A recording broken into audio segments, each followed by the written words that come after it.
Hey guys, your welcome is brought to you by Progressive Insurance. Let's face it, sometimes multitasking can be overwhelming. Like when your favorite podcast is playing and the person next to you is talking and your car fan is blasting, all while you're trying to find the perfect parking spot. But then again, sometimes multitasking is easy, like quoting with Progressive Insurance. They do the hard work of compare rates so you can find a great rate that works for you, even if it's not with them. Give their nifty comparison tool a try. You might just find getting the rate and coverage you deserve is easy.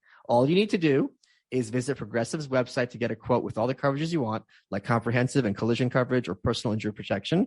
Then you'll see Progressive's direct rate, and their tool will provide options from other companies all lined up and ready to compare, so it's simple to choose the rate and coverages you like. Press play on comparing auto rates, quote at progressive.com to join the over 27 million drivers who trust Progressive. Progressive Casualty Insurance Company and affiliates. Comparison rates not available in all states or situations. Prices vary based on how you buy. And there's nothing going on tonight. We could pay for the city light. Or maybe just get drunk and stay inside.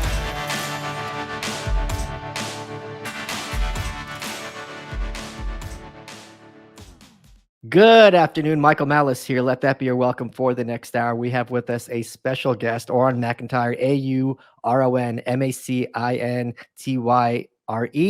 Please follow him on Twitter and on YouTube. The reason by the way, we're airing this next week. While we're airing this, I'm going to be in Honduras having my DNA altered, putting my money where my mouth is. That's a whole separate story. Auron, the reason I wanted to have you on this show is you are one of my favorite Twitter accounts. I saw that you did Tim Pool, so I'm like, let me have you on. And the reason I think, if people aren't familiar with you, why they should follow you, you are one of the few accounts who looks at politics through the same lens that I look at, specifically understanding that much of what is presented to us in political theater is just completely misdirection. It has nothing to do with the issues at hand. And almost all of it is power in the service, furthering power, and using, I don't know if quasi is even the word, like religious rituals in order to maintain their hegemony over American culture and culture abroad. Do you think I've got that right? Yeah, no, definitely. And I appreciate it. Yeah, I remember you were kind of one of the early, like bigger accounts that ended up following me back when I had a relatively small account. So I definitely appreciate that. And yeah, one of the things that you have to do constantly with what we're being hit with all the time is just stepping out of frame. It's amazing how often most of our political discussions are completely dominated by stuff that is just handed to us by the media or by kind of different parts of the regime. It's really easy for people to get lost in the minutia, get caught arguing points that they don't really even believe in or haven't really even thought through, just because it's been framed as something opposition does. And so that means you're always in this scenario where you're making terrible arguments, or you're not really even moving the ball kind of in the direction you want to, simply because you've had this position handed to you and you don't really understand what's going on. Yeah, I forget who it was. I read some author, maybe it was Mencken, but they're definitely from the early half of the 20th century. And they were just talking about how, the note goes out from Paris, and 1 year for women, the hemline should be by the ankle. The next year it's mini skirts, then 6 inches tall, 6 inches shorter. And you can imagine that, if we live in a culture where so much of the time is spent arguing about how long a woman's dress should be, that allows perfectly the powers that be to get away with literal murder and be completely beyond criticism, because everyone will argue till they're blue in the face that mini skirts are the appropriate length, whereas these other parties will tell you, no, it has to be full length, whereas neither of them has any kind of relevance towards A, the structure at hand, and B, even feminism or women's rights. It's a complete losing the sight of the forest for the trees. Yeah, it's a constant trap that especially you see the right fall into as the party the side that's completely out of power. They don't have any control over the consensus making apparatus, and so because of that, they're constantly being kind of dictated to, like, what their positions are going to be, what the talking points are going to be. All the views, all the interest, all the algorithms, they're driven by the things that are handed down from the left media.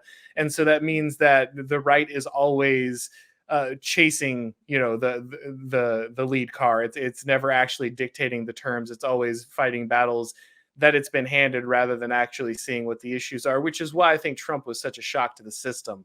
Because even if he didn't really understand what he had a hold of, because he didn't really, recognize where the guardrails were or where he was not supposed to go, he was willing to talk about things that the right actually cared about for once. For all his failures, he did hit on issues like immigration that were actually really central, and trade. That, why would conservatives believe the things that had been handed to them by kind of the more mainstream voices on the right about those things? Well, because it was convenient, because it was the position that had been offered to them by really the left. And so his ability to step in there and challenge those things and break kind of that frame was a big change, I think, for the right. Even if at the end he fell prey to a lot of that stuff, just his ability to shake that up and address those issues, I think that's the reason you still see such loyalty to him today. You just said something that I didn't even realize, even after how many 7 years of Trump, which is him not knowing where the guardrails are. A lot of times people take it for granted that he was this kind of, middle finger, and he broke boundaries and, didn't give a crap. And that's certainly true. But I didn't appreciate, until you just said that, to what extent a lot of it might be a function of him not even realizing what those, third rails are, and just being kind of oblivious to taboos from a group that he's not really a party of. And I remember there's just a counterexample of this, which is, he claims he's pro-life, and his argument that he became pro-life is after Melania had Barron, and then he realized how abortion's horrible. This just always seemed funny to me, because he had 3 or 4 other children, and I can only imagine Eric Trump hearing this story and being like, really? Like, I'm number 3, you still didn't get the message? But then he said, like, when they were talking about overturning Roe v. Wade and the pro-life position, and he made the argument that I think he was either the women or the doctors should get arrested, which would make logical sense, but just not what pro-lifers actually advocate for. And it was this huge kind of blowback moment, but they just kind of showed that he had this kind of inchoate vision of what he should be saying, but he hasn't actually done the mental homework. Yeah, one of the things that, especially again, the right really has a problem with is that all of the real solutions at this point are kind of politically impossible. And the great thing about Trump is he didn't know it was politically possible, nor did he care. Right. Yeah. And so when he steps in that ring, he doesn't have this, this consultant smoothed image, this finely tuned platform that's supposed to hit every demographic and peak every score on a questionnaire or whatever. He's just saying what would logically flow and make sense to in a lot of ways. And of course, you're not supposed to do that. Like they're very, very carefully circumscribed boundaries to kind of how thought is allowed to be explored. And so the fact that he didn't know and didn't care meant that he was going places that again made people excited, made people interested, feel like there was actually opposition for the first time, because he was saying things that were politically impossible, right? Like he definitely meant Muslim ban, right? Like that's 100% what he meant, right? And of course they eventually had to like walk that back, but he's saying something that a lot of people wait I gotta interrupt you, right? Yeah, he didn't say, he said Muslim ban. Right, it's very fair. Let's Yes, be fair. Right. Yeah, do not want to besmirch his reputation. Yeah. But that's the thing is he would go out there and just say stuff that's completely off limits. There's no way. You have to hedge that language. You have to use these like shaded categories. You have to repurpose and retool everything to make it acceptable. And he just didn't do that. And that's why, again, he just inspires that loyalty, even if in the end, you like said, fell down on a lot of stuff. I think that's why a lot of people still see him as kind of the way forward, because even maybe better versions of him, like logistically, guys like maybe DeSantis, who have the idea of and understand power better and understand how to use that better, still have that feel of kind of that controlled and managed, and maybe he's so aware of what's going on that wouldn't be able to kind of say and do the things that would be necessary to see real change happen. So I think that's why he continues to kind of have that that popularity and that drive and that loyalty. One of the book that both Curtis Yarvin and I independently chose as the best political philosophy book was The Machiavellians by James Burnham, where he broke down ideology from the schools of Gaetano Mosca, Pareto, Engels, and Georges Sorel. Are you familiar with that book? Did that kind of inform your political analysis? Yeah, like a lot of people, I kind of discovered Italian elite theory through Yarvin, through UR, and then through qualified reservations, and then his reading recommendations, and of course Curtis is a super smart guy and has lots of really important things to say. But probably the most important thing about kind of reading Yarvin is reading all the people who inform him, Yeah. because he's just widely read in people who most people just never heard of. And Burnham is certainly one of those. It's amazing. This guy is basically like a co-founder of the National Review, and just no one from the National Review has ever read him. Yeah, that's a good point. Yeah.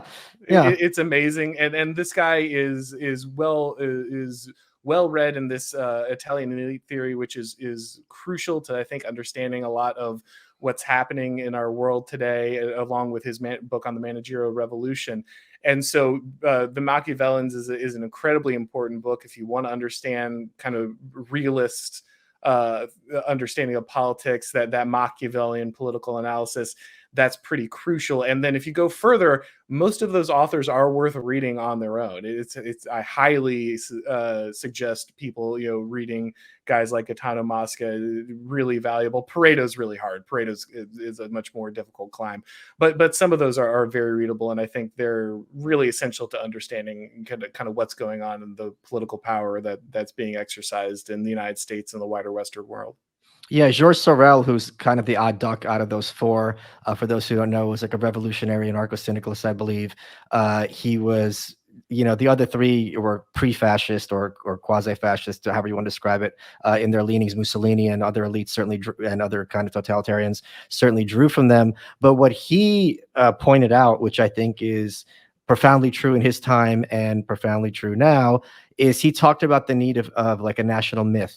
Right. It's that stuff, that kind of thing that moves people. It's not, sitting down and talking about, well, actually, if you cut the marginal income tax, it increases tax revenues. So then you could balance the budget. That's not what gets people to the polls. That's not what gets people marching the streets. That's not what makes people feel that if I'm not involved in the fight, my kids are going to be destroyed. When they have this kind of big overweening narrative, that is something that is much more motivational than any kind of number crunching or budgetary policy will ever be. And I think for the first time in the last, let's suppose, 10 years, people on the right have kind of acknowledged that and come around to that way of thinking, instead of the stupid Heritage Foundation, circle jerk, where we're just going to have leading experts in a room and just point out how stupid the Democrats are as budgets go through the roof.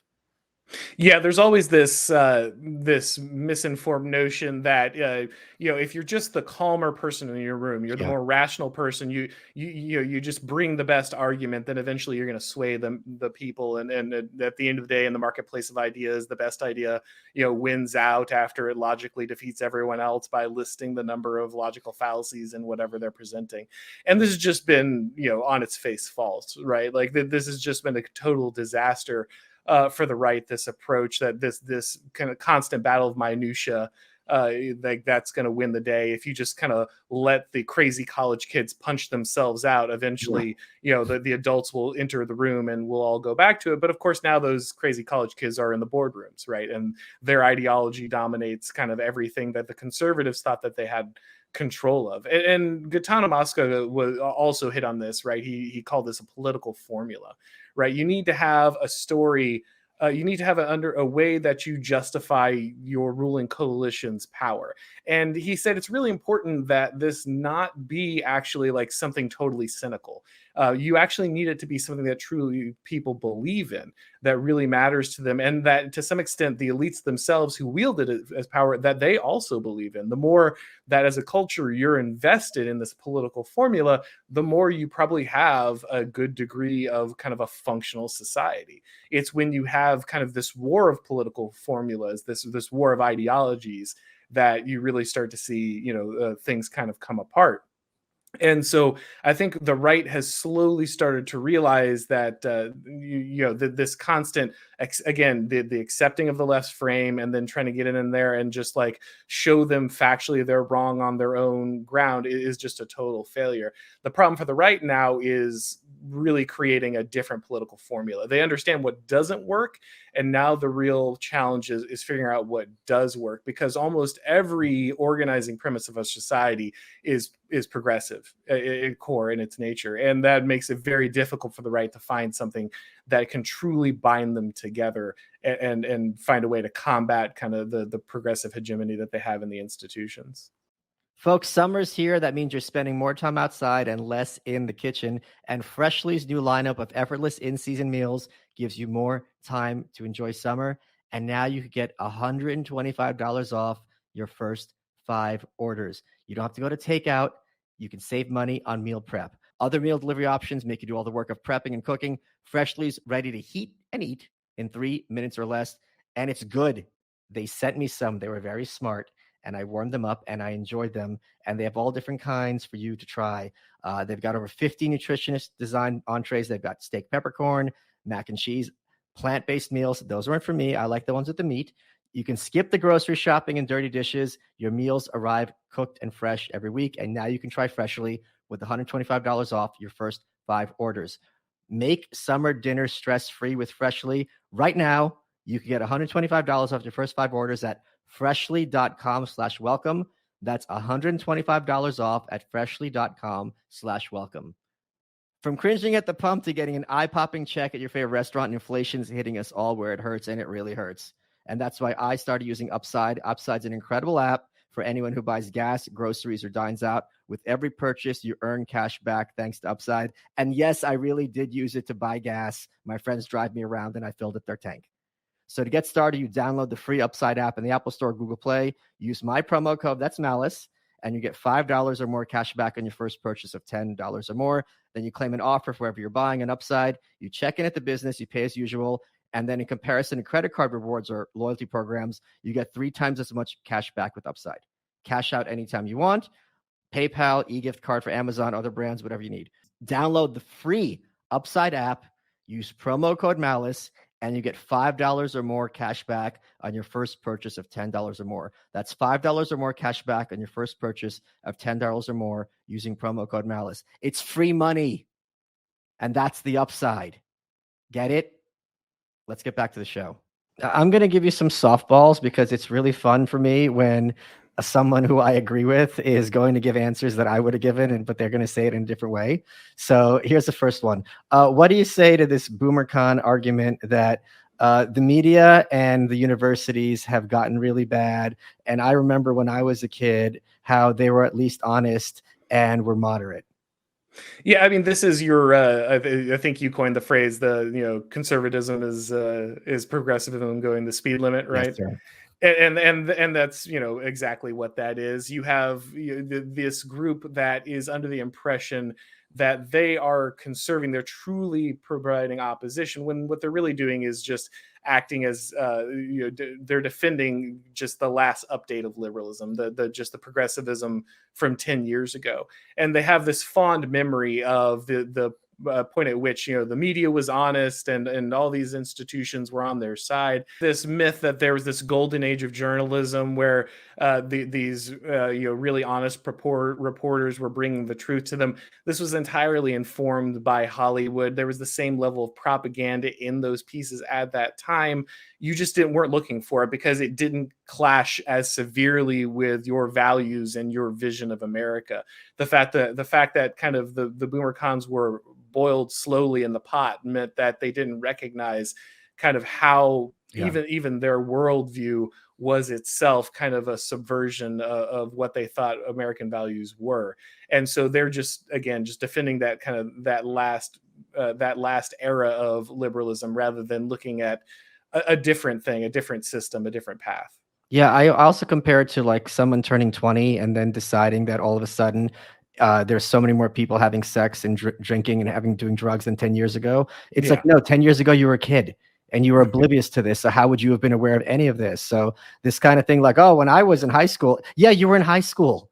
Like you weren't at all having the apparatus or capacity to understand that Walter Cronkite on TV was a hardcore leftist operative just because he came off to you as this kind of amiable old man.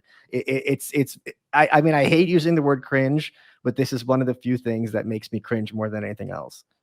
Well, and they also didn't have these alternative media, didn't have access to the internet. They didn't have everything came in on 3 channels, right? And so they're looking to authority, and these people, the conservative temperament, that kind of class 2 residue from Pareto, they want to be aligned with power. I mean, most people do want to be aligned with power, and they want to see themselves as defending their culture. That is their natural inclination. But you can trick that by telling them what their culture was. You can go back and kind of rewrite that for them. And so at that time, they were just aligning with authority. And now they see all these people who are kind of changing what that was. They're going back and kind of retconning what America was. And now they're offended by it, but it never occurs to them that kind of the thing that was handed to them back then might also have been altered, might also have gone through that same process.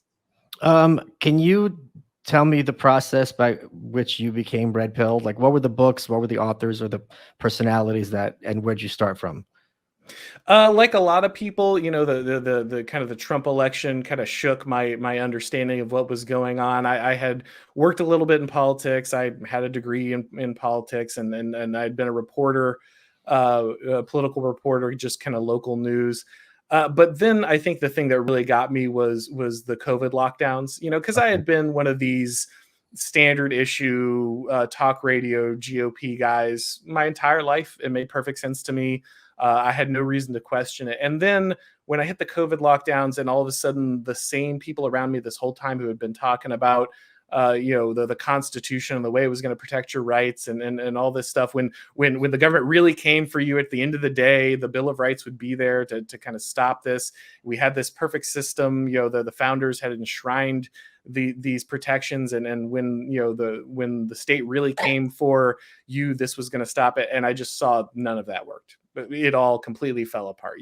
Pastors are getting arrested for holding church services. It's like, well, how did this even? So when I saw that, I started, like I said, going down that red pill rabbit hole, looking for alternative explanations. I had watched, a lot of the mainstream guys, again, back with the Trump election, Steven Crowder and Dave Rubin and all these people. But then I started running into probably the distributist. I don't know if you're familiar with his content. He's great. Yeah, he talked a lot about Yarvin and kind of these other political thinkers. And then once I started reading about Yarvin and Nick Land is another big guy in kind of the neo-reactionary spheres, the blogger Spandrel. These are kind of people who did a lot. And then, like I said, I moved out from there down Yarvin's reading list, guys like all the Italian elite theories. And then Bertrand de Juvenal is really big, and Joseph de Maistre, Thomas Carlyle. These are all people that really, I think, help me kind of expand my understanding. I feel like Thomas Carlyle is one of those figures that he's obviously very much an indicator. It's like a little kind of signal, like handkerchief theory for gay people in the 70s, where like, okay, if you know who Thomas Carlyle is and you read him, you're probably like a heretic and a bad person. But I do feel, don't you? I think that he's very mixed as a thinker, and I think that a lot of his stuff doesn't really cut ice like all these decades later. So Carlyle, I think, is more of a spirit animal than maybe a philosopher. He has a particular mood he affects. He has a particular approach and viewpoint. And so, yeah, he's not logically consistent throughout. He's not a meticulous sociologist or a philosopher putting together a worldview. But I'll be honest, I find, especially in our moment, which is so completely defined and constrained by these very logical and thorough justifications for things, I often find thinkers like that far more refreshing, and people who open things up for me a lot. Because this is the same kind of thing that people like Oswald Spengler catch a lot of flack for. But I find those thinkers who are willing to just chase something down and put a system together, and without necessarily having to have 1,000 footnotes and have everything be thoroughly logically consistent throughout. I feel like they discover more than the people who are trying to pin the butterfly down and dissect it at every turn. And I think as thinkers, like you mentioned, are really useful because they demonstrate what was in the Overton window at the time. So the way they can matter of fact and be discussing certain views, where nowadays it would just be like, I can't believe someone would even discuss this at all, let alone not come out, oh my God, this is unconscionable, attack, is shocking. An example of this is I bought a book called The Case for Sterilization. I've told the story before. I think it came out in the 30s in America. I'm like, all right, let's hear what they had to say for themselves, 90 years ago, when this was actually an issue where people were advocating for the government, the US government, to sterilize criminals or whatever in a case for eugenics. And it was literally page 1 where they go, while we don't agree with everything Hitler's doing. I'm like, guys, I was rooting for you. Like, I was really hoping that, and I'm like, oh, come on, man. So that's kind of the thing you get when I'm doing research for the White Pill, and I found this book. I'm blanking on his name, the guy who wrote Upton Sinclair. And he was kind of even though he very, very vehemently insisted he wasn't a communist, he was a socialist, was defending Stalin. And he at one point says, like, I'll admit that Stalin turned his back on the working class when he makes a treaty with Hitler. And like, this is like 1 year before the Ribbentrop Pact. But it's just like, oops. But it's just amazing when you read the historical figures, the certainty they have, just like now, these blue checks where they're like, oh yeah, Hillary's going to jail. Just you wait. Yeah, those 1930s hot takes you got to dig a little further, but they can be just as embarrassing, and they don't have the option of deleting the tweet. So yeah, no, I feel like it is really valuable. Not enough people read things that were written before the 1900s. Right. I think it's really essential to do that, because you get to look at the world through a whole fresh set of eyes and discard a lot of those assumptions. And even like you said, if you disagree with certain aspects of it, even if you find maybe some of those shocking, you get to see the narrative of this narrative of progress is not what we make of it. This idea that mankind has always been marching in this particular direction, and there's this end point that we're going to get to, and when we get there, then we'll reach a utopia. You look at it and you realize that just the basic understanding of life and the good has been wildly different throughout history. And you shouldn't treat your current era as one in which everything is solved, because you'll end up looking like these people, right? In a lot of ways, which again, isn't to say that they don't have something valuable to say because of those perspectives, but it's just really important to remember that you too are part of history. It's not over. And the assumptions that you make about the good and where humanity is going and those kind of things, the permanency of maybe something like democracy or the certain values that you look at, it may not be what you think it is. It may look ridiculous in 50 years. These things might I mean, you look at the madness that's happening right now with trans kids movement and stuff. Yeah. It's not hard to see how that could look very different in 40 or 50 years. Oh yeah. And so yeah. Once those kids grow up, even in 10 years, there's going to be let's suppose even 5% of them which is a small number, are like, I was completely duped. I did not consent to being sterilized. Like, I'm irreparably damaged. 5% of that population, that's enough that this is going to be a problem, and that the narrative has been, proven false. Whether that narrative will be acknowledged to be proven false, or it'll become, well, we always knew there were concerns. You just, there's no problem with claiming at the time, well, we always knew the vaccines weren't going to prevent, things like that, so on and so forth. There's 3 issues that right-wingers spurg out about so hard that I tend to avoid bringing them up, because I don't feel any kind of discussion is possible, because it gets so laden with emotion. But let's bring up 2 of them, and let me see what your approach is. What is your view on the claim, do you regard fascism as a right-wing or a left-wing phenomenon?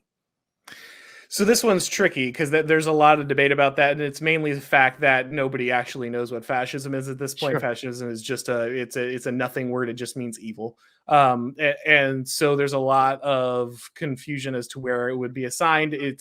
people just want to put it on the other side of them, and Yeah, they'll use whatever logic they need to do so. I would look at it this way. I would say that fascism, and this is not like a specialty of mine here, so if I'm not going to have like a bunch of historical references, but as I understand it, fascism is basically it is a product of a leftward movement. It's liberal in it has many liberal roots, but it's a right wing reaction to an acceleration of liberalism that the right wing was uncomfortable with. So it's a reaction to communism, and so it's still on boards a lot of assumptions of liberalism. It's still on boards a lot of assumptions that would be seen left wing in their nature, but it is in many ways trying to clumsily embrace certain right wing values. It's often like an ugly attempt to return to monarchism, I guess, in some ways, but others not. Again, somewhere someone who's very thoroughly familiar with literature on fascism stuff is screaming at me, but that would be the way I would look at it. I would not say it's a completely right-wing movement, but I think the clumsy attempts to like pin it on the left as well. Hitler was really a socialist in the day is also an awkward thing to try to do. Yeah, I agree with everything you just said.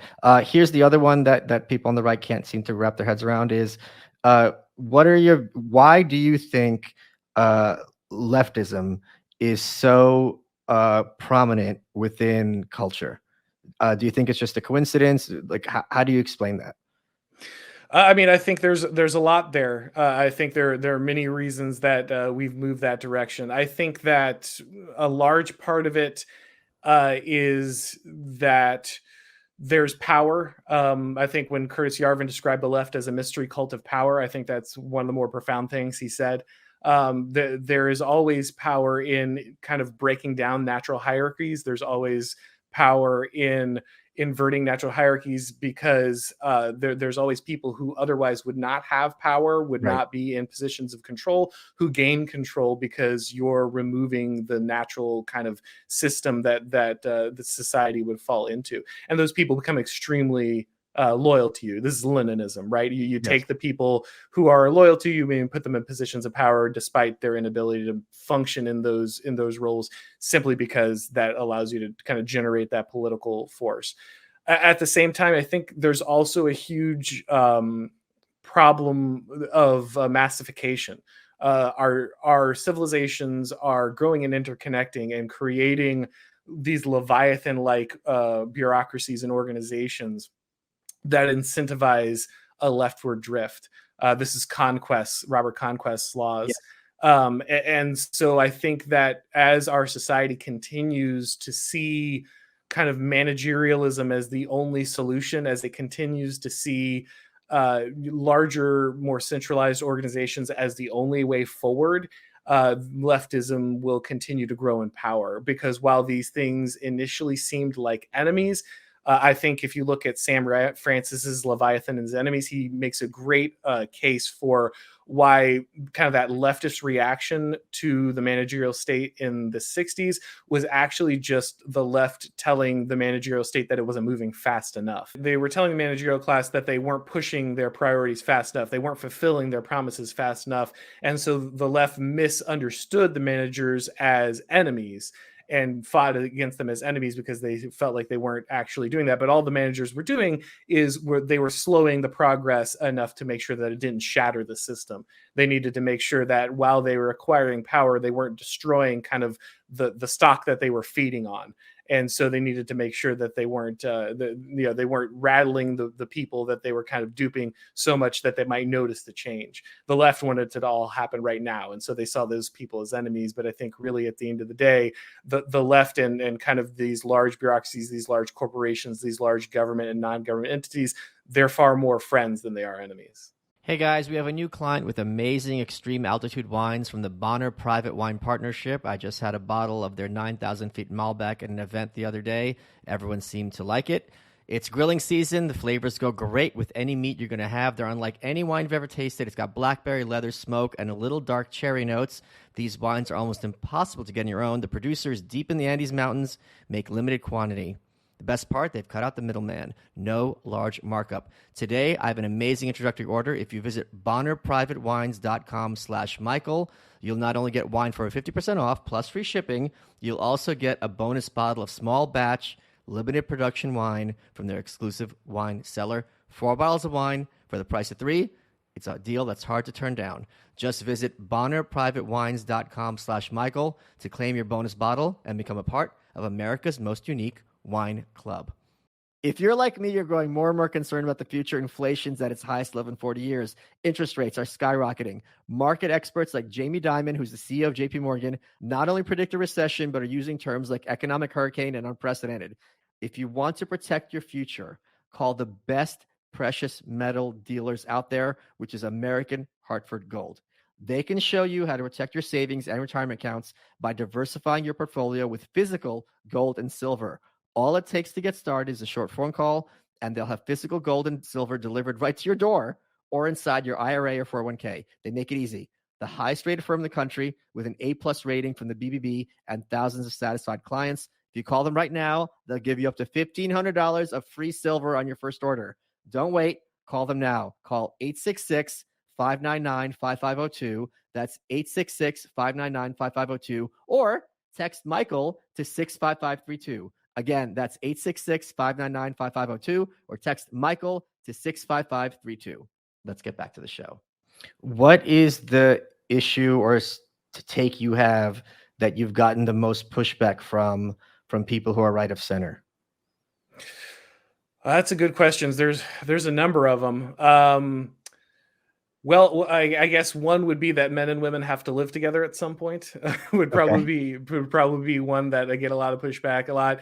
It's very easy to look at the world today and say that all the issues that are happening right now are feminism and that kind of thing, and that's a huge problem with kind of our social discourse and kind of our understanding of relationships. And the natural reaction to that is just kind of to battle for then men's rights in the opposite direction. But I think it's a failure to understand the problem. The problem is the idea that we could isolate from each other, that we could make men and women interest groups politically in the way that we make different occupations or social classes or all this stuff. We could just make it another battleground for kind of this political dialectic, but that's disastrous. That's truly disastrous to our society and our social fabric. And I think that's a big failure on the right. And that's one I've caught a lot of blowback for, but there are a number of them. Well, what are some of the other ones? I mean, this is the I'm trying to think. Let's see. What's another one that I get a lot of pushback? I mean, populism, right? And this just comes from the elite theory. There's a lot of people who get this pushback. Yarvin gets this all the time. But the idea that there's this at some point we'll hit a critical mass of convincing the average person that they need to take popular action. And then we'll march in the streets, and once we have our political demonstrations, then we'll win the day. And then people just fundamentally don't understand. Again, like we talked about, people look at the civil rights movement in the 60s and they say, well, that's how change happens, right? You get in the street and you wave enough signs, and eventually the hearts and minds of the people change, and that's how we make things happen. And the right is obsessed with this. They truly, especially the mainstream right, they can't escape this in a lot of ways, because like you said, they just take on face value that the things they saw when a kid were real, and they don't understand that actually the demonstrations in the streets and things, that's the end of the political movement. That's the victory parade at the end. That's not the beginning of the movement.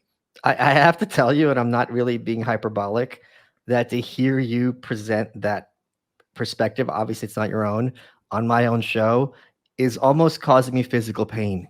Because I hear it every day on Twitter as well, which is where I do obviously most of my running my big fat mouth. And people are like black-pilled because they're like, oh, I can't ever see a situation where we convince a majority of people to agree with us. And I'm like, the majority will agree with what the powerful say. Yes. There was never a majority that wanted a revolutionary war. There was never a majority that wanted the Constitution. The majority are mindless. Emma Goldman said the majority cannot reason, and they just do not get it. They really think that. And also, let's suppose their perspective is correct, right? There was never a situation where the Democrats, even with Obama, where he had whatever a huge landslide in the Electoral College, 60 Senate seats, super majorities in the House. This wasn't for him some huge ultimate end of days victory over the right. It's not like the Republican Party vanished and went away. They came back into power. They seized the House 2 years later. They seized the presidency 8 years later. So what you're saying, what they're describing, doesn't even make sense on their own terms, because any Democrat would tell you, with the victory of the civil rights movement, they're not going to pretend that racism ended forever. So what the hell are you even talking about? It's just completely divorced. Oh my God, I'm actually triggered. Yeah, that's a good one. That was a really good answer. Because also just look at a farm. Like, how many cows are in a farm? You're never going to convince, but you only need one farmer. Yeah, it's impossible for the right to not. It seems like in many ways to understand. Like they'll agree with you when you win. Like Yeah, right, yes. that's how it works. Like they'll agree with you when you win, and until you do, like all those rational arguments. Like if I just get in the high school debate team and bring it to, they'll put it. No, they'll understand. They'll believe you. They'll agree with you, and they'll move in your direction when they realize there's something to gain. When the social signals move that direction, Yes. when the patronage networks line up that way, that's when people will move in your direction, and not before. And a lot of people get blackpilled on that. They're like, "Oh, how can you believe that? That's terrible. That means no. That should be really white pilling for you, because right now, it's pretty much impossible for you to popularly convince people of what you want. And so, what you should be understanding is actually, if I can do this correctly, I don't have to do that. I don't have to climb that impossible mountain. There's a better way to do this. And you can either understand human nature and you can work with it, or you can fail. But sitting around and wishing human nature was something different so you can feel better about the approach you need to take, that's completely foolish, and that's how you lose. But that's also how the conservatives are sure they have to play the game, which is why they're not the Harlem Globetrotters, they're the Washington Generals. And they also understood this in other contexts. Like, there's an understanding that it's not the case that a huge percentage of Germans during the 30s became genocidal anti-Semites. Then as soon as World War II ended, like, all that went away. They just understood, okay, a huge portion of them are just following the lead of the crowd. At a certain point, it became dangerous, and you're going to follow the lead. But the idea that they're all committed, or that they had any problems believing very, very firmly with Hitler in 43, and then in 47, just as firmly being like, oh my God, he was the devil, he's the worst person who's ever lived. Like, that's not a contradiction, because for the masses, how their mind works is whatever happens to be on the TV screen or the radio in that time in front of them at the moment. Yeah, but popular sovereignty is a really, really critical part of the American identity, right? Like, that's what you've been sold, is like, your government is superior, your culture is superior, because you have this particular set of constitutional constructs that allow the people's voice to be heard, and you're not ruled. At the end of the day, you're the master of your own destiny. You're the one making all your decisions. And of course, that's super powerful, right? Like that's a great way to sell people on like the legitimacy of your system.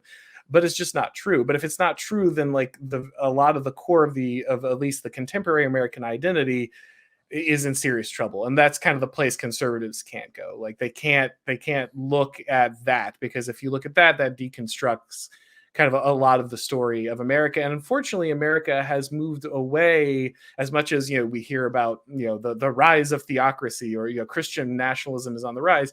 The truth is, American conservatives walked away from any part of that national identity long ago. It's a deification of the Constitution that has really been the heart of American conservative for a long time. And so they can't look at the flaws or the failure to understand the workings of government, because that they might as well just be denying the existence of God at that point. Yeah, it's really kind of amazing. It's like you see these boomer cons and they're just always yelling, "You're a public servant, you work for us." And it's almost hard to reverse engineer what the thought process is on behalf of someone saying this, because to me it's so absurd on its face, the idea that like Mitch McConnell, Nancy Pelosi is somehow anyone's servant, let alone whatever degenerates happen to be in their state or district, respectfully. I don't even know where to begin kind of correcting that kind of analysis.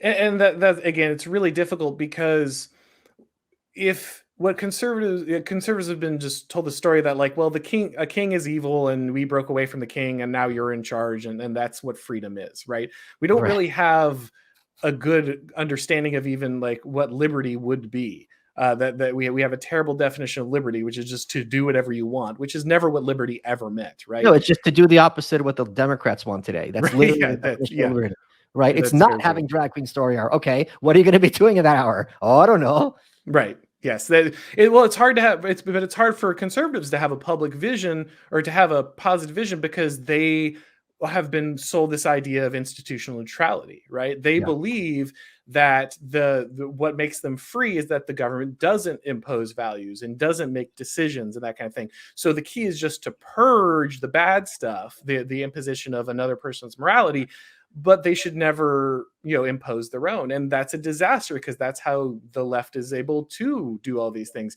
Positive visions will always defeat negative visions. The people who want to win are always going to defeat the people who want to be left alone. And so this idea that conservatives could just sit back and these neutral, public schools would deliver this fact-based education with no bias, like, this was always insane. This is always ridiculous. Any peasant from the 1500 would have looked at this and just been like, that's crazy, right? But that's kind of that kind of classical liberalism that conservatism is really protecting has made them very vulnerable to this argument, and it's very difficult to strip it away. I think it's happening slowly and painfully as the consequences of this hands-off approach has become kind of evident, but it is a very difficult process. Are you white pilled or black pilled about the future of America? I guess it depends on what you mean by the future of America, which I know is a Sure. terrible evasion. But I mean, I think, and people, this is another thing I get a lot of blowback for. I don't think that the system as we see it now is salvageable. I don't think that it's going to make it through another iteration. I don't think course corrections of institutions are going to solve your problems. And for a lot of people, that's very black pilling because either this version of America is kind of all they can envision. It's kind of, or it's like what their identity is wrapped up in. And that's totally understandable, right? Like that's what you're born into. Everything you're taught to pursue is tied into this. So you're naturally defender of the system for exactly that reason. And you should be like, that's kind of like how humans work. Like once you have a system that works, you should naturally defend it. Like that should be your default setting. But what that does is when the system is totally corrupt and falling apart, you don't take risks to try to figure out something new and something different. So in that sense, I guess I'm black pilled and white pilled in the sense that that means that there's another vision that can come forward. If the system truly is coming off its hinges, if we really are going to see the complete breakdown of things, it's not going to be pretty. It's going to be awful for a certain amount of time, but we do have the opportunity to plant trees that we'll never sit under. And that's what you need if you want to see society get better. We may not enjoy a strictly better America, or maybe we will, but if we don't, at least we get to be a generation that makes things truly better, so truly sets things in a different path. And I think that's absolutely necessary, and in that way I guess I'm white pilled. Do you regard the Biden being in the Oval Office as a symbol of the regime's strength or a symbol of the regime's weakness? It's certainly a symbol of their control, Sure. but they are Yeah. so weak that this is what they do with control. So the fact that Biden is in place is it's very simple. When you have oligarchs running your country, you put the weakest, most milquetoast puppet you can in charge in the technical formal office, because you want him to actually not be able to do anything, and you want him to just be this impressionable thing you can just force your will on at any given time. So they have enough power to feel like they can put someone like that in control and completely manipulate them, and they'll be fine. And to be fair, to an extent, they're right?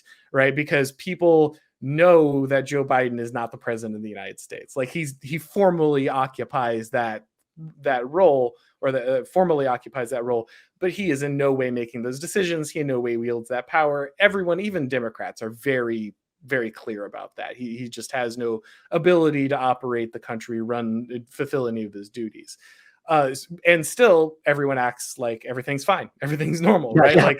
yeah. Like, hey, we clearly have a sham government. Everyone knows it, everyone acknowledges it, and then everyone goes and checks what's on Netflix. And so it is a symbol of their power in that way, but it also shows their weakness, because the fact that we just see the complete breakdown of kind of a lot of things, from supply chains, the financial system, just the basic ability to like produce electricity and drill for gas, for oil and that kind of thing, is just completely falling apart under these people. And it's very clear that while they feel totally in power and control of the system, their ability to operate that machine is woefully inaccurate. And we're seeing the very real material costs of their inadequacy on display now. Hey guys, underwear model and official alpha male hunk Michael Malice here, and I want to talk to you about Sheath underwear, which is the underwear I wear every single day without fail, even somehow when I'm going commando. What makes Sheath underwear so great? Well, let me tell you. They've got this dual pouch system, which has one pouch for one part of your male anatomy, another part for another part of your male anatomy. And you put it on the first time and you're like, this is kind of weird to have my underwear gripping me down there. But I'm going to tell you, it is the most comfortable underwear you're ever going to wear. It's great when it's hot outside. It's great when there's no sticking, no chafing. It keeps you nice and tight. These boxer briefs are the best. They've got some new additions. They got a mesh one. They got a bamboo one. And they have the limited edition Michael Malice Dynamite pair, which you're definitely going to want to wear. All you got to do is go to sheathunderwear.com and use promo code Malice, and you get 20% off, and you can get inside my pants, and you get one step closer to going higher on that alpha male hierarchy, which all my listeners like. Now, they also have a line for women, but since women don't listen to this show, that is of no relevance. All you got to do is go to sheathunderwear.com and use promo code Malice to get 20% off. Support the underwear that supports you and supports the show. Hey guys, you ever feel like you're being followed around the internet and maybe advertisers know a bit too much about you? Well, our sponsor, Ipvanish VPN, is here to help you take back your privacy and help you become anonymous on the internet. What is it? Ipvanish is a virtual private network, a VPN for short. It's a tool that helps you safely browse the internet. You can use a VPN on your computer, tablet, phone, things like your Fire Stick when you stream media. When you use a VPN, all your data is encrypted. What you're reading, what you're searching, what you're watching, whatever you're doing. And that's important because what you're doing is no one's business but yours. For listeners of the show, Ipvanish is offering 65% off their annual plan. It's only $375 a month. Ipvanish is super easy to use. You turn it on with one click. It runs in the background, helping to protect you while you're browsing the web. You run into a problem, no problem. Ipvanish has 24/7 support by email, chat, and phone. Go to ipvanish.com/malice and use promo code Malice. That's MALICE to claim your 65% off savings. Their annual plan is just $44.99 for the first year with our exclusive discount. This is the time to sign up. With our discount and their current promotion, you get a VPN for 65% off the usual offering. And Ipvanish is the best of best. They've got a 4.7 out of 5 on Trustpilot with over 6,000 reviews. Remember, it's ipvanish.com/malice to get the deal and start protecting yourself online. Let's get back to the show. Here's another softball that I'm curious to hear you go off on. What do you think of this Dinesh D'Souza argument that Joe Biden is a communist? Yeah, I mean, again, it's a disaster. But to be fair, like, Dinesh is a disaster. Like, he drummed Sam Francis out of the conservative movement. That was him? Oh yeah. I did not know that. Yeah, he assassinated Sam Francis in the conservative movement. That's kind of how he broke in. I did not know that. Wow. Okay. Yeah, that explains a lot. Yeah. So Dinesh just kind of rides whatever wave is there at the moment. And this is sad because at some point I liked Dinesh D'Souza. I read his books and thought it was very, very interesting at a moment. So, but just going back and understanding more like Dinesh's career, there's just a long string of these embarrassments. You don't think Trump's the next Lincoln? Yeah, no, so yeah, it's not surprising that he would make this argument that that Joe Biden is a communist, which, you know, what it is he's just a puppet of, again, the managerial elite. So It looks a lot like communism, because communism is fundamentally a managerial ideology. But that's a big problem with our understanding in general, is we're all operating under managerial ideologies. That's why you have people looking at, liberal democracy, fascism, and communism, and they can all see aspects of those things that are bad, and they're all right about them. But they're all talking about managerialism simultaneously without understanding it. And that's what the Managerial Revolution by James Burnham was about. Have you you said that as a result of Trump and then COVID more specifically, this has caused you to have your political perspectives changed. How has this without necessarily getting into too much detail, how has this affected your personal life? Because a lot of people that I know, that once they do become red pilled, at a certain point, like just having regular conversations with their, like, for example, I had a friend back in New York while COVID was going on, and he, like, I hadn't seen him in months. It was a rough situation for everybody, of course, with the lockdown, so on and so forth. And he's like, well, I'm still not comfortable. Maybe like we can sit in a park, like 6 feet apart from each other. And like, after you hear that, it's just like, it's very hard for me to kind of have that kind of closeness, because at a certain point, I'm just looking at you like, not too bright crazy person.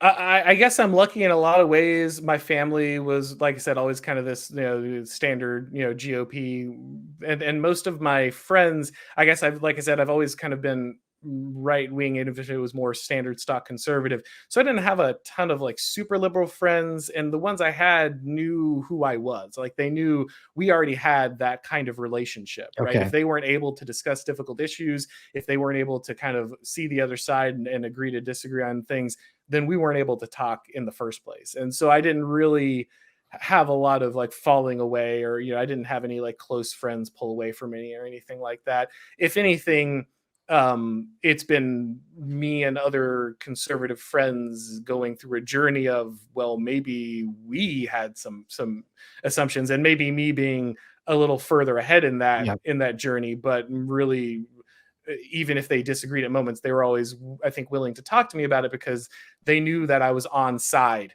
even if I was saying something that they might disagree with, that didn't sound right, that didn't jive with what we had believed before. They knew I was approaching it from a place of honesty and looking to explore what's going on, rather than like, coming at them with something that was ideologically harmful. Okay, please just don't take the whole bottle of red pills. Like, we need you, like, right where we are. Who is there someone on Twitter, and I talk a lot about Twitter on the show, but there's a reason for it, who is like your favorite like hate follow? Like, for me, the one I'm fixated on recently is Jason Stanley, who I think is a Yale or Columbia. Yeah. And He's a powerful little cow. Yeah. Yeah, he's such a caricature of an Ayn Rand villain that he's almost perfectly scripted, even though he's a real person. So Yeah. I can't even follow him, because I'm like literally every tweet he sends, I just want to like kind of like hit back with it. So is there someone for you that you're like, oh my God, this guy? I try not to hate follow for specifically the phenomenon that you just spoke of there, where like, then I get sucked in too much, and I want to like, I want to like actually argue back. And people need to understand, Twitter is not for argument. Like, people who try to like use Twitter for convincing people of stuff, like, that's adorable, but that's not what that platform's for. And so I try to avoid that. Just build on that also. What people need to appreciate in terms of persuasion, because people always try to get into me with Twitter, you have to give someone the space. Like, if you're having an argument, like if you and I were just sitting down for a pizza or something, we have to give each other the space to acknowledge that we're wrong without like kind of losing face or feeling like an idiot, right? So if it's like, oh, you know what, Arn, you had a good point there. Let me think about that. So like, just at the very beginning with Trump, you persuade me. I don't look like an idiot. I don't feel stupid. Like, we move the conversation closer, and hopefully we're both getting closer to the truth. But on Twitter, if I say blah, blah, blah, and you acknowledge I'm right, now you're shamed in front of the public. That's a big cost for a lot of people to pay, excuse me. And that kind of keeps another reason why Twitter is not a very persuasive vehicle. Yeah. So people, like you're talking about, when we're having a discussion, the reason you can have a discussion, people, is you have some kind of shared social context. Like, there's a cost, like you said, to like, if you're right across from that person, if you disagree and you say something horrific, like, they're going to punch you in the face, or they're going to leave. They're not going to, let you into the club or whatever next time. Like, so you have to have that social negotiation. That's how like healthy human interactions actually work. Twitter is the opposite of that. There are no healthy human interactions on Twitter. Like, it's specifically designed to do the opposite. And so you don't want to approach it the way you do when you're like trying to convince someone or have a conversation in person, because that person has no personal stake in you, right? In fact, they might have the opposite. Like you're just this whale that they can like take down and put it as a trophy on their wall. Yes. This is why trolling is so effective, right? Yes. Because it's hijacking that, that human instinct. And so when you're having those conversations or when you're not having conversations specifically on Twitter, you want to remember that the people you're interacting with you, like they're real people in the sense that like there's a human on the other side of that screen somewhere, but they're not the real people in the way that like your parents or your friends or your coworker are real people.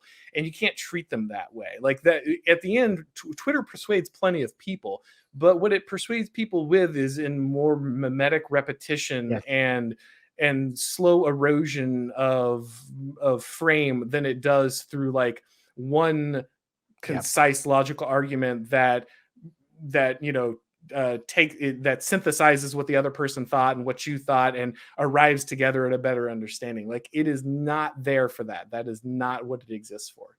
So I interrupted you. Who is your, if not hate follow, who is the account on Twitter that you kind of are the most like, oh my God, this guy?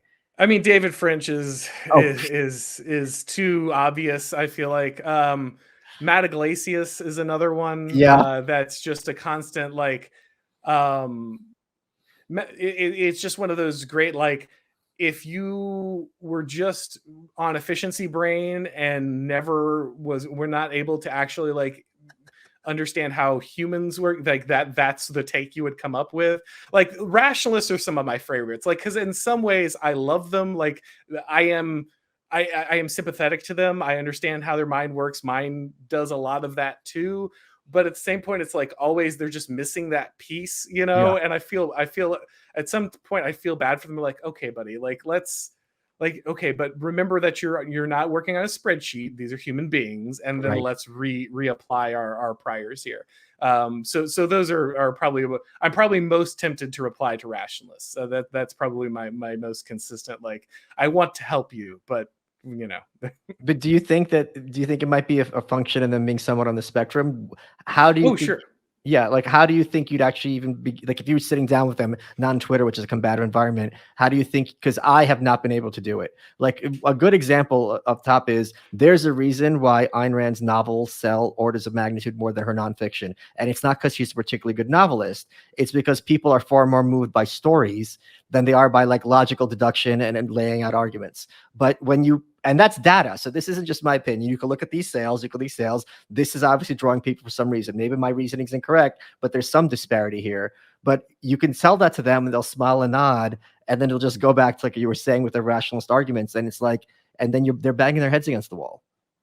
In my experience, the best way to kind of persuade those people to the extent that you can is showing them failures when data fails, like when the system, when the number crunching, when the application of the rigid logic consistently falls apart, which it always does in human endeavors, because we're not at the end of the day computers. Like you actually can't quantify everything about humanity. This is something Thomas Carlyle was very right about, and the attempts to do so are disastrous, and they end in terrible results, and the numbers of examples are just they're legion.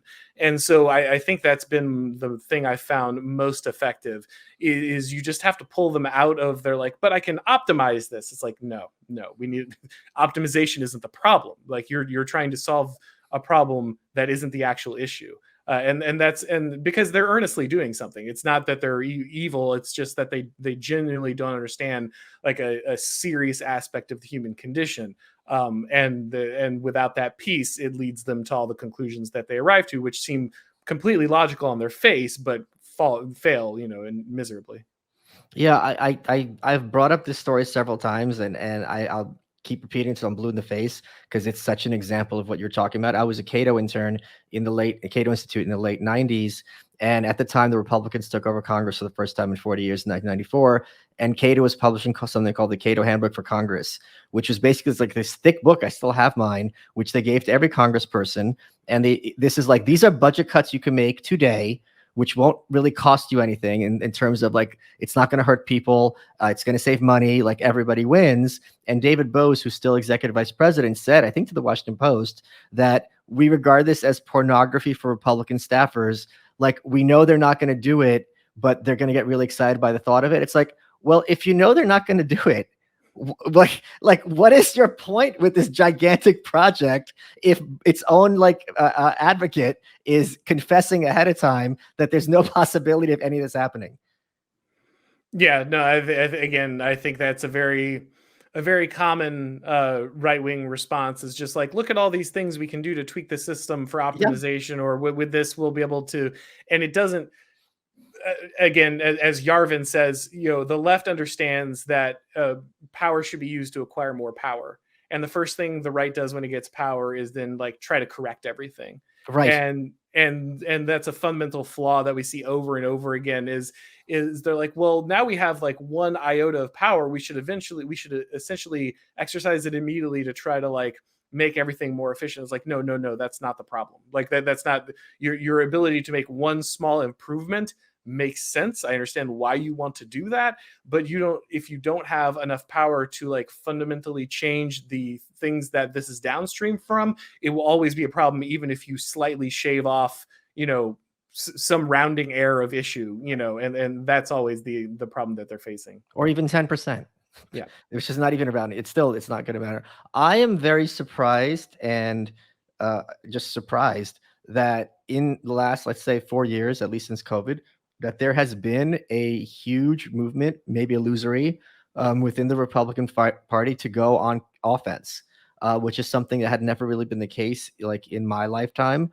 Do you think this is just nonsense, or do you think that there's enough momentum within specifically Republican circles that people are starting to get it in terms of fighting back? Well, that's always the question, is like, can the internal revolution ever kind of escape the orbit of the control of the system, right? So we've seen this every few years, right? You get the Tea Party, Right. You get these kind of movements that say, we're done, we're fed up with these institutional Republicans, we're throwing it to the wayside. I mean, it almost happened to MAGA immediately, right? Like they basically got immediately co-opted. All of the mainstream think tanks and stuff immediately stepped into the space that these people were supposed to fill, and they took control of the system, because we have a situation where everyone needs experts. Everyone needs these people who are going to open the doors of power to you, because they're all closed to you by expertise and certification is not the word I'm looking for. Credentialism, and so we have a system that's very easily captured, because any attempt to try to break out this immediately runs into what Trump ran into, right? Which is, he has this idea, I'm going to come in, I'm going to say something truly different. He walks in the door and he realizes, I can't get anything done. All the people I hired, they're all from outside the system. They have different ideas, but they don't actually know how to move the gears of Washington. So what's he start doing? He starts bringing in guys like John Bolton, right? And those people, they know how to move the gears of Washington, but they also are completely going to make sure that your administration does nothing. It's completely captured. So the question is the Republican Party fed up enough to risk not being controlled, risk not being perfectly optical, risk not being perfectly efficient, to actually bring people in who are going to do something different? I think you're seeing more than this than you ever have before, which is a good sign. Yeah, you're just seeing these people who are, I think, truly are looking for something different, truly do understand that you have to go on the offensive. You do have to build something, change something, dismantle the system as it is, and look for something different. But at the same time, it's really easy at any moment for them to be persuaded that the key to achieving those goals is to bring on board the very people who will protect the system. And so the question will be, is this new right, new conservatism, whatever you want to call it, are they really willing to risk, bringing on ideas and people out from outside who may not be super efficient, may not have all the credentials, may not come from the right schools, may not be as optical as they want in certain situations? Are they really willing to bring them in to try to to enact change, or are they just going to fall back on kind of that same conservative infrastructure as soon as they get into kind of any position of power?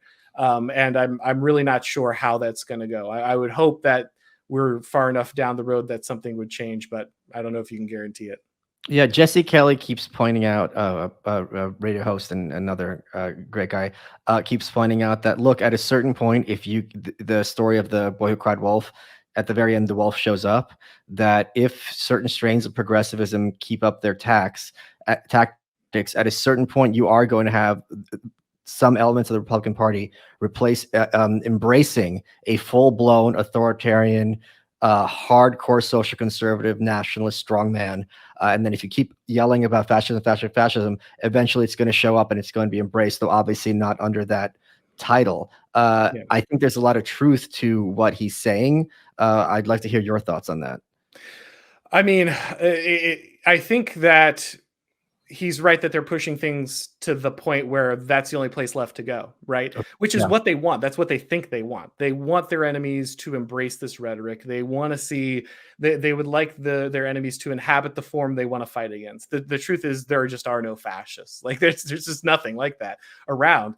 But they would really like there to be, because that's what they need to kind of keep their failing system going, right? They have a disaster on their hands, and they can't justify what the power that they want to continue to grab with like their ability to produce economic success or a better life, because that's obviously not what's happening. Like the economy is a disaster. People are miserable. It's difficult for people to form families. It's difficult for people to have jobs. We're looking at, the first couple of generations that are going to have an objectively worse life than their parents in many, many years in America.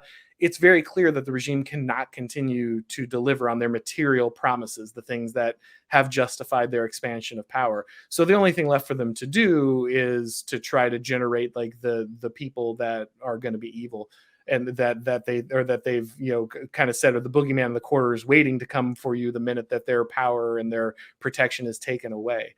I don't know that America has it left in them for that. Like I genuinely, again, if COVID did not trigger the mechanisms of defense that are supposed to be there, then I'm not sure what would, right? Would it be the mutilation of children? Because that's happening at scale right now. Is that what's going to trigger this huge backlash of fascism?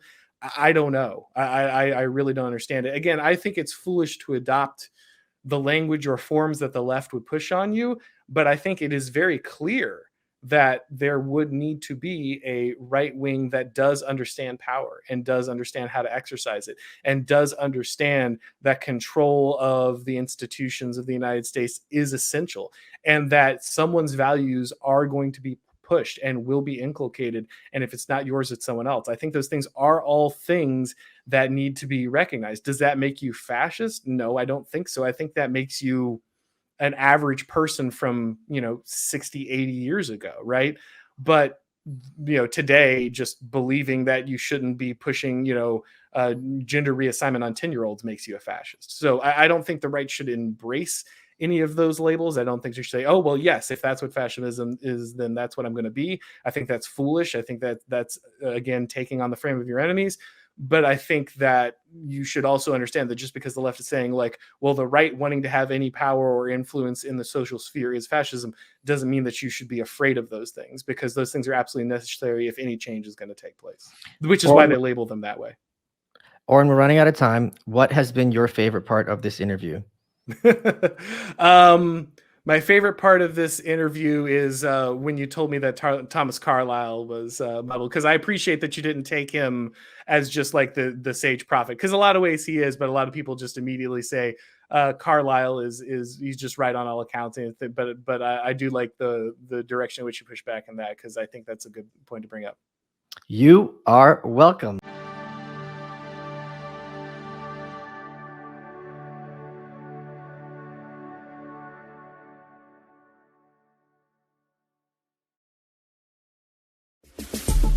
Welcome to The Inevitable. This is Motor Trend's new podcast about the future of the automobile. I am Johnny Lieberman, the senior features editor at Motor Trend, and I am joined every week by my co-host, Mr. Ed Lowe. That's me. I'm the head of editorial for Motor Trend, and boy, do we have an amazing list of guests that we're going to be chatting with. We've got the godfather of the environmental movement, Ed Begley Jr., Derek Jenkins, a whole bunch of actors, celebrities, car-crazy folks, people from in and outside the industry.